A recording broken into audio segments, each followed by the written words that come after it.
I'm Senator Alex Padilla. And I have a question for the people of California. Are we ready to stand up for our democracy? Are we ready to speak up for our democracy? Are we ready to vote this November and defend our democracy? I thought so. Look, let me also add a little bit more light as to why we are here in this moment. It's been nearly 7 months of this Trump administration. And when we stop and look at it, you can't help but come back to the words costs, chaos, and corruption. Right? The costs on working families keep going up and up. These failed tariff wars are increasing costs for us. When you deport workers in agriculture and construction, you can't wonder why the cost of housing goes up and the cost of food goes up.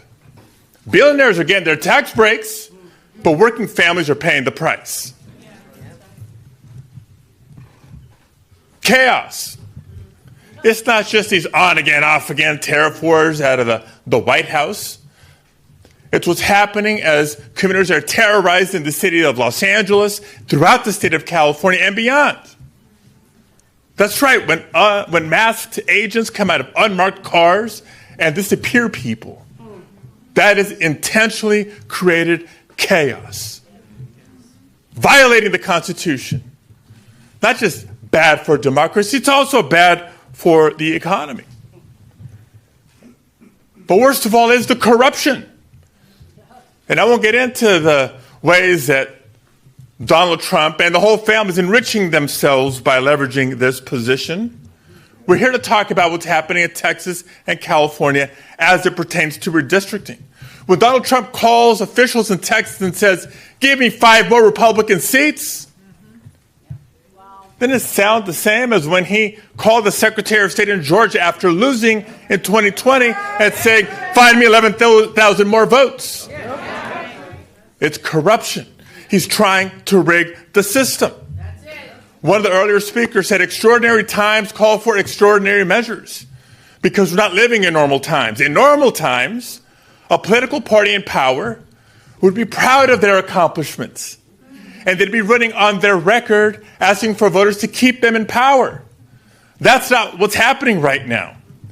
With Donald Trump and complicit Republicans in Congress gutting health care, threatening Social Security, undermining the Constitution with this immigration enforcement deportation agenda obsession they have of 3,000 arrests per day. They know they're not just unpopular, they're wrong. And the only hope they have of keeping power next November is to rig the system. And so that's what they're doing.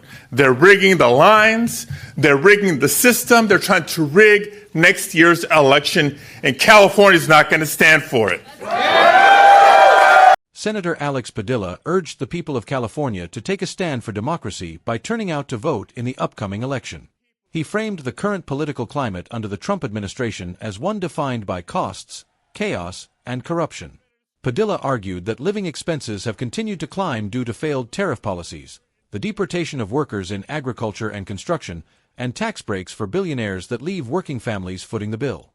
He condemned immigration enforcement tactics in California, describing the use of masked agents in unmarked vehicles to detain individuals as a direct violation of the Constitution, damaging both democratic values and the economy.